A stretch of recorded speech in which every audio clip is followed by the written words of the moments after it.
ಅಮ್ಮ ಅಶೋಕ ಸಿಕ್ಕಿದ್ದೇನಮ್ಮ? ಇಲ್ಲ ಚಿಕ್ಕಪ್ಪ. ಗುರುಗಳೇ, ನನಗೆ ಯಾಕೋ ತುಂಬ ಭಯ ಆಗ್ತಿದೆ. ಚಿರು ಹೋದಾಗಿಂದ ಒಂದಲ್ಲ ಒಂದು ತೊಂದರೆಗಳು ಆಗ್ತಾನೆ ಇದೆ ಗುರುಗಳೇ. ಹೌದು ಗುರುಗಳೇ, ನಂದು ಗೋಕುಲ ಇದ್ದಾಗಿತ್ತು ನಮ್ಮನೆ. ಈಗ ಇಂಥ ಕೆಟ್ಟ ಪರಿಸ್ಥಿತಿ ತಲುಪಿದೆ. ಶುಭ ಕಾರ್ಯಗಳಲ್ಲಿ 108 ವಿಘ್ನಗಳು ಗರಿಷ್ಠ ಮನುಷ್ಯರಿಂದ ಶುರುವಾದರೆ ಇಂಥ ಕಾರ್ಯಗಳಲ್ಲಿ 108 ವಿಘ್ನಗಳು ಕಾಣದ ಶಕ್ತಿಗಳಿಂದಲೇ ಶುರುವಾಗುತ್ತೆ. ಕಾಣದ ಶಕ್ತಿ ಅಂದ್ರೆ ಏನು ಗುರುಗಳೇ? ಚಿರು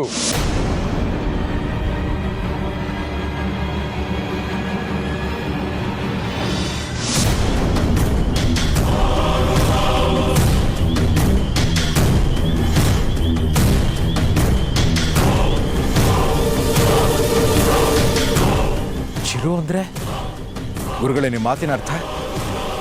ಚಿರುಗೆ ಆತ್ಮಕ್ಕೆ ಶಾಂತಿ ಸಿಗೋದು ಅವನಿಗೆ ಬೇಡವಾಗಿದೆ.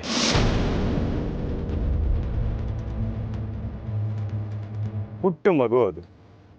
100 ಕನಸುಗಳನ್ನು ಕಂಡಿರುತ್ತೆ, ಏನನ್ನೋ ಕಳ್ಕೊಂಡಿರುತ್ತೆ, ಇನ್ನು ಏನನ್ನೋ ಪಡ್ಕೋಬೇಕು ಅನ್ನೋ ಆಸೆ ಪಟ್ಟಿರುತ್ತೆ. ಅದಕ್ಕೆ ಸೂಕ್ಷ್ಮವಾಗಿ ಈ ರೀತಿ ಎಲ್ಲ ಆಗ್ತಾ ಇದೆ. ಅಂದ್ರೆ ನಾವು ಶ್ರಾದ್ದ ಮಾಡ್ತಾ ಇರೋದು ಅವನ ಪ್ರಕಾರ ತಪ್ಪ ಗುರುಗಳೇ? ಚಿಕ್ಕ ಮಕ್ಕಳು ಹಠ ಮಾಡುತ್ತವೆ, ಬೇಡವಾಗಿರೋದನ್ನೆಲ್ಲ ಬೇಕು ಅನ್ನುತ್ತವೆ, ಬೇಕಾಗಿರೋದನ್ನೆಲ್ಲ ಬೇಡ ಅನ್ನುತ್ತವೆ. ಹಾಗಂತ ನಾವು ಸುಮ್ಮನೆ ಇರೋಕ್ಕಾಗುತ್ತಾ ಇಂದ್ರ ಪ್ರಸಾದ್? ಎಲ್ಲ ಸರಿ ಹೋಗಬೇಕು ಅಂದರೆ ಅಂತಿಮ ಸಂಸ್ಕಾರ ಆಗಲೇಬೇಕು. ಇದಕ್ಕೆ ನಾವು ವಿಳಂಬ ಮಾಡೋದು ಬೇಡ. ಎಲ್ಲ ಸಿದ್ಧತೆಗಳನ್ನು ಶುರು ಮಾಡಿಕೊಳ್ಳಿ. ಚಿರು ಫೋಟೋನ ಮಂಡಲದ ಮಧ್ಯೆ ಇಡಿ. ಸರಿ ಗುರುಗಳೇ.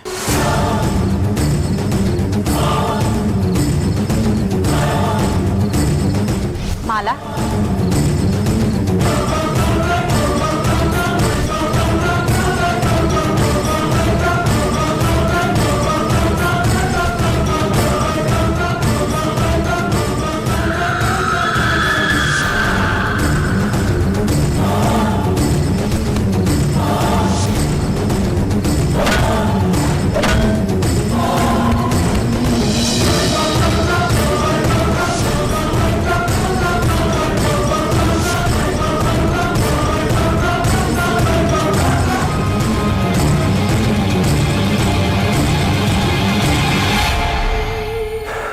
ಗಾಡ್, ಒಂದ್ರ ಮೇಲೆ ಒಂದು ಏನಾದ್ರೂ ಆಗ್ತಾನೆ ಇರುತ್ತಲ್ಲ.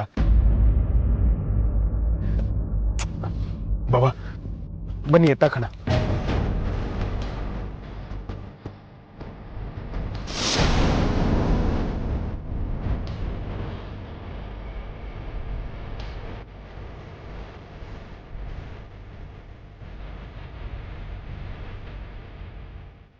ಮರ ಒಣಗಿ ಬಿದ್ದಿದೆ ಬಾಬಾ.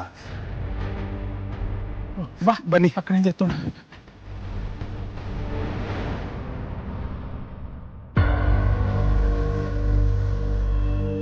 ಅಯ್ಯೋ, ಇದೇನು ಇದು ಹೆಣಮಾರ ದೆಬ್ಬ ಸೇರ್ಕೊಂಡದ ಹೆಂಗೆ? ದೇವ್ರೆ, ಸಮಯ ಇನ್ನೂ ನನ್ನ ಪರವಾಗಿ ಇದೆಯಲ್ಲ ಅಂತ ನನಗೆ ತುಂಬಾ ಖುಷಿ ಆಗ್ತಿದೆ.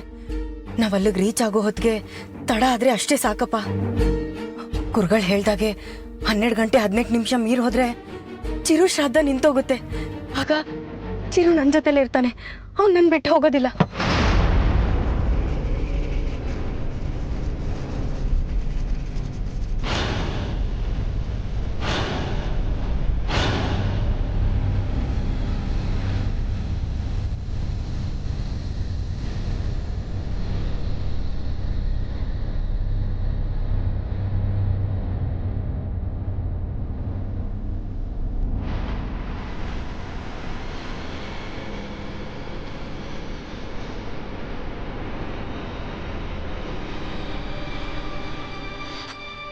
ಚಿರು,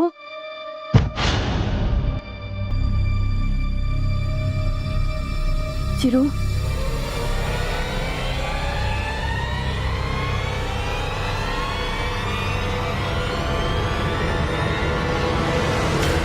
ಚಿರು, ಮಾತಾಡೋ ಕಂದ.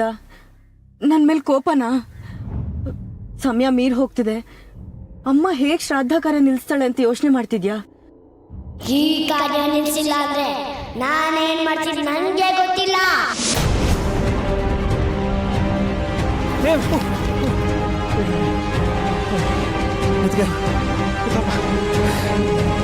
ಬನ್ನಿ.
ಚಿರು, ಕೋಪ ಮಾಡ್ಕೋಬೇಡ ಕಣೋ.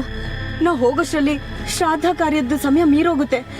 ಗುರುಗಳು ಹೇಳಿದ್ದಾರೆ, ಶ್ರಾದ್ದ ಕಾರ್ಯದ ಸಮಯ ಮೀರೋದ್ರೆ ಶ್ರಾದ್ದ ನಡೆಯೋದಿಲ್ಲ ಅಂತ. ಪ್ಲೀಸ್ ಕಣೋ, ಅರ್ಥ ಮಾಡ್ಕೋ.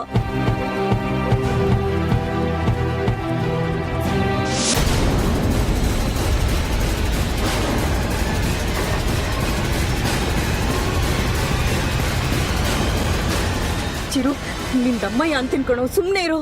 ನಿಮ್ಮಪ್ಪ ನೋಡಿದ್ರೆ ನಾವ್ ಅನ್ಕೊಂಡಿರೋದೆಲ್ಲ ಹಾಳಾಗೋಗುತ್ತೆ. ಇಷ್ಟು ದಿನಾನೇ ವೇಟ್ ಮಾಡಿದ್ಯಂತೆ, ಇನ್ ಸ್ವಲ್ಪ ಹೊತ್ತು ವೇಟ್ ಮಾಡು ಕಂದ. ನೋಡು, ನಾನ್ ಖಂಡಿತ ನಿನ್ನ ಮನೆ ಕರ್ಕೊಂಡು ಹೋಗ್ತೀನಿ. ನನ್ ಮಾತ್ ನಂಬು ಕಂದ.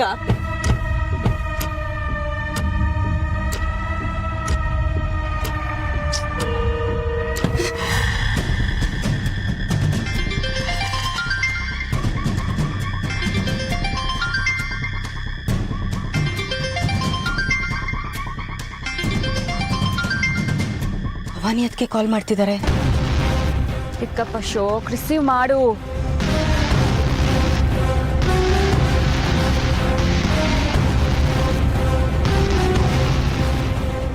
ಬೇಡ, ರಿಸೀವ್ ಮಾಡೋದೇ ಬೇಡ.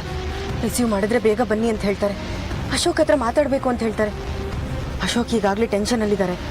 ಅವ್ರು ಏನಾದರೂ ಬೇಗ ಬನ್ನಿ ಅಂತ ಹೇಳಿದ್ರೆ ಇವ್ರ ಕಾರ್ನ ಇನ್ನಷ್ಟು ಫಾಸ್ಟಾಗಿ ಓಡಿಸ್ಕೊಂಡು ಹೊಟ್ಟೋಗ್ತಾರೆ. ಬೇಡ.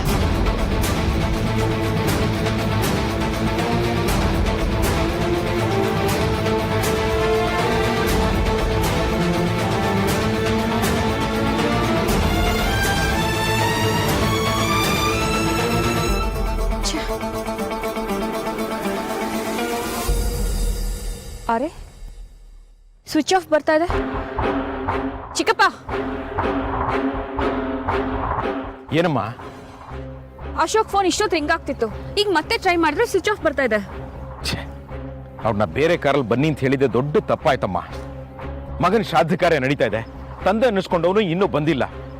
ಈ ಅಶೋಕನ್ಗೆ ಸ್ವಲ್ಪನೂ ಜವಾಬ್ದಾರಿ ಇಲ್ಲಮ್ಮ. ಅವತ್ತು ರಾಯರ ದೇವಸ್ಥಾನಕ್ಕೆ ಹೋಗೋವಾಗ ಅವನ ಜೊತೆಲಿದ್ದಿದ್ರೆ ಇವತ್ತು ಚಿರು ಶ್ರಾದ್ದಕ್ಕೆ ನಾವಿಲ್ಲಿ ನಿಲ್ಲೋ ಪರಿಸ್ಥಿತಿ ಬರ್ತಾ ಇರಲಿಲ್ಲ. ಅಲ್ಲ, ಲೇಟ್ ಆಗ್ತಿದೆ ಅಂತ ಗೊತ್ತಿದ್ದು ಒಂದು ಫೋನ್ ಮಾಡಬೇಕು ಅಂತ ಅನ್ಸಲ್ವಾ ಅವನಿಗೆ?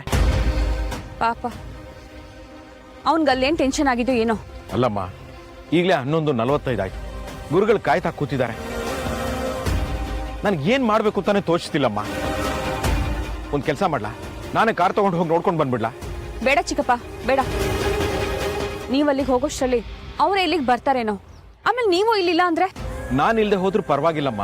ಈ ಕಾರ್ಯಕ್ಕೆ ಅಶೋಕ ಇಂಪಾರ್ಟೆಂಟು. ಬೇಡ ಚಿಕ್ಕಪ್ಪ, ನೀವು ಹೋಗೋದು ಬೇಡ. ಅವ್ರು ಇನ್ನೇನು ಬಂದ್ಬಿಡ್ತಾರೇನೋ. ಆರ್ತಿಗೆ ಫೋನ್ ಮಾಡಿದ್ಯೇನಮ್ಮ? ಹಾ, ನಾನು ಆಗ್ಲೇ ಅವಳಿಗೆ ಕಾಲ್ ಮಾಡಿದೆ. ಅವಳು ಕಾಲ್ ಪಿಕ್ ಮಾಡ್ತಿಲ್ಲ. ಮೋಸ್ಟ್ಲಿ ಮೊಬೈಲ್ನ ಮನೇಲೆ ಬಿಟ್ಟು ಬಂದಿರಬೇಕು. ಇನ್ನಿ ಜೈಸಿಮ್ಮ ಅಂತೂ ಮೊಬೈಲೇ ಯೂಸ್ ಮಾಡಲ್ಲ. ಎಲ್ಲ ನಮ್ಮ ಕರ್ಮನಮ್ಮ.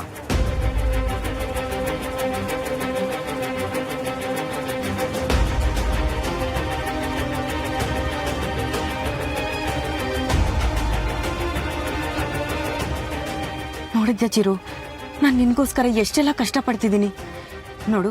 ಕೋಪದಲ್ಲಿ ಏನೇನೋ ನಿರ್ಧಾರ ತಗೊಂಡು ತಪ್ಪು ಮಾಡಬೇಡ ಚಿರು. ನಾನು ಹೇಳೋದು ಕೇಳಿಸ್ತಿದ್ಯಾ?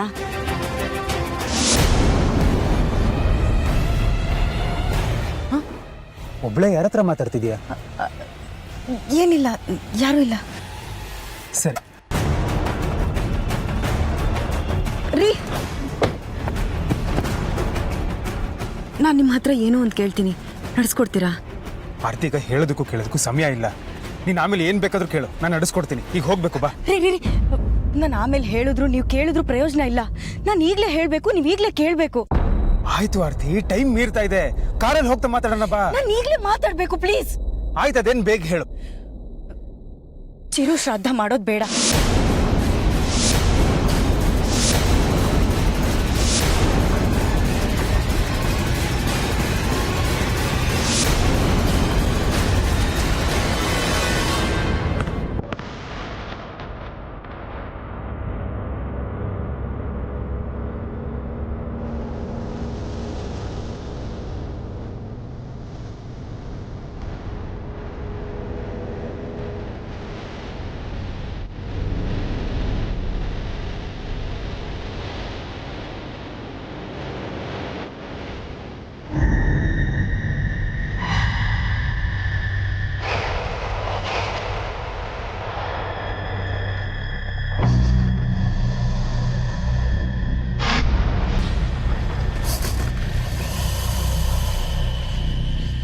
ಚೈತ್ರ ಚೈತ್ರ ಚೈತ್ರ ಯಾರೋ ನನ್ನ ಹೆಸರು ಕೂಗ್ತಿದ್ದಾರೆ ಅಲ್ವಾ? ಚೈತ್ರ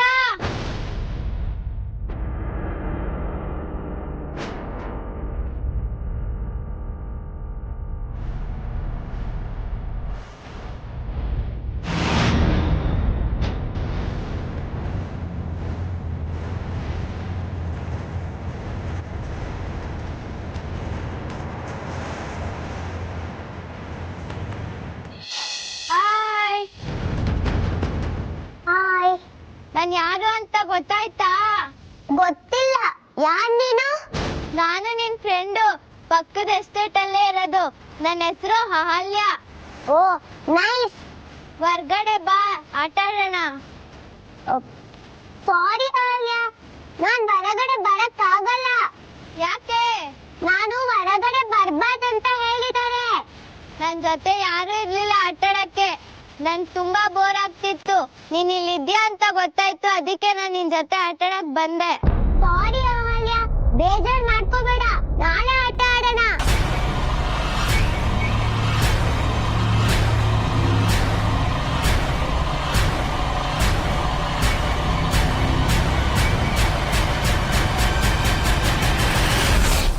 ಅಹಲ್ಯ, ನಾನ್ ಹೊರಗಡೆ ಬರಲ್ಲ, ನೀನೇ ಒಳಗ್ ಬಾ, ಮನೇಲೆ ಆಟ ಆಡೋಣ.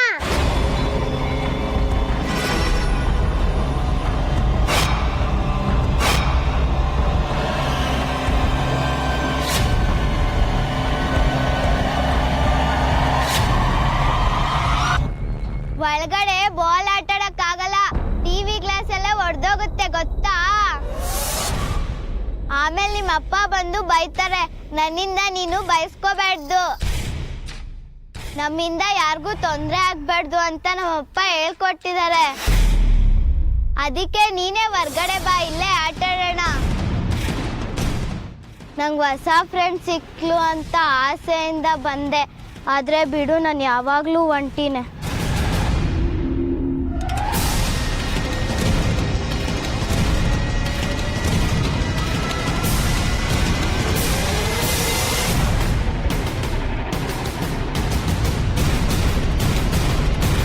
ಅಹಲ್ಯ, ನಿಂತ್ಕೋ. ಬೇಜಾರ್ ಮಾಡ್ಕೋಬೇಡ, ನಾನು ಬರ್ತೀನಿ ಆಟ ಆಡಕ್ಕೆ, ಸರಿನಾ?